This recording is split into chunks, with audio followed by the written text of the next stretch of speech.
everyone, welcome to a new video. This is going to be the kind of new and improved version of my craniosynostosis story, because basically I went a bit really rambly on the last one and I kind of just want to kind of, for my benefit, improve it and kind of make it a bit better. So I was born a healthy baby. I'm one of four children, sorry. I have 3 older brothers, and yeah, I was born healthy, and it wasn't until I was, want to say, about 8 months old that then I had my wellness checkup. The nurse at that point came to the house for my wellness checkup, and she noticed that my head, one of my soft spots had started to close up, and it had closed up quite a bit. So it was about, my dad says it was about that. And then, so I was sent to what was our local hospital at the time, which was Law Hospital. And then I was then sent on to the Southern General, where I saw Mr. Coppell. And I was then diagnosed with craniosynostosis. And craniosynostosis is where the soft spots in a baby's head close over. So it basically fuses the structures of a baby's head.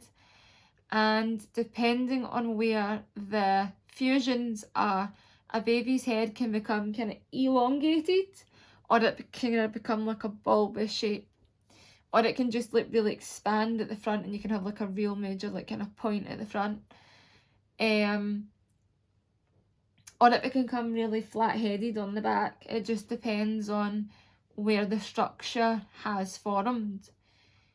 And I ended up being left until it was basically, I was a wait and see game, and I was basically left until I was 5, and they did my first operation when I was 5.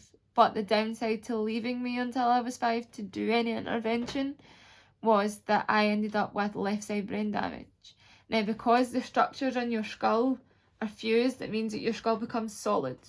So when a baby's skull is, they call it a soft spots, it's where it allows the skull to expand with the brain to accommodate. When the fusions are solid, it means that the skull is stuck. So imagine this is the skull and imagine this is the baby's brain. The baby's brain's still growing, but the skull is not accommodating the growth. So the skull is solid, but the brain is still trying to grow. Hence the misshapen heads.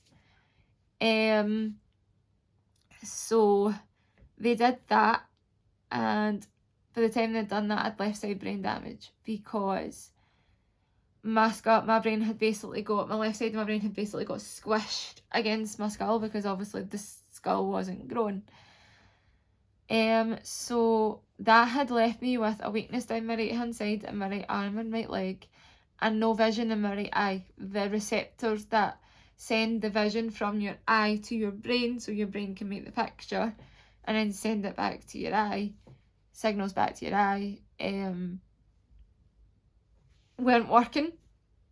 So it basically meant my eyesight wasn't ever going to come back in the eye ever. It was destroyed. That was it. It was gone forever. So if I cover over my left eye, I can just about see a little bit of light, but that's all I can see. I have no other vision in my right eye whatsoever, and I never will have. It also affected my abilities to reach the milestones at the age where they expect you to reach the milestones. So I was a little bit off with that as well, and just simple stuff like that. So they went in when I was 5 and they did a skull expansion. So they broke some of the solid fusions and brought the skull out to allow the brain to breathe, basically, is what I call it. It's not the medical terminology, but it allows the brain to breathe. And that was meant to be it for my entire life. That was meant to be it, done, dusted, not a thought about. But it wasn't. That wasn't how it happened. I ended up, when I was 7, needing another skull expansion because it had fused again. And this time, to stop it from fusing, they put a metal plate in. So that metal plate, again, was meant to last me the rest of my life. And it didn't. When I was 10, it needed taken out because it got infected. And while my mum was brushing my hair, because it was sometimes easier, I had nice long hair, so it was sometimes easier for my mum to brush it than me. So my mum was brushing and sorting my hair, she noticed a screw had started to come out of my head, and so I had to go in and get it. I had a major infection raving through my system, so I had to go in and get the plate removed and all that jazz. So I basically spent a lot of my younger life in and out of hospital between operations and appointments and blood work and pressure monitoring was the word I was looking for, to ensure that the pressure was level and it was stable, because I had an issue with really high intracranial pressure. So they had to do a pressure monitor to make sure that the pressure inside my skull was stable, so that it wasn't doing any more damage to my brain. So they did that, and basically that was it. There was nothing else they could do for me. Once they took the plate out, obviously they had to remove bone to put the plate in the first place. So I'm now left with kind of multiple gaps in my skull, on the top and on the sides and in the back. I don't know if you can see it in the camera that I have like the gaps in my skull. If not, I will insert a photo. I'll insert some photos now. And yeah, so I basically have all those gaps, and they're paper thin gaps, so that if someone basically had to come behind me with a pencil and with the right amount of force, it could go through my skin and it could kill me. So yeah, that's basically my craniosynostosis journey.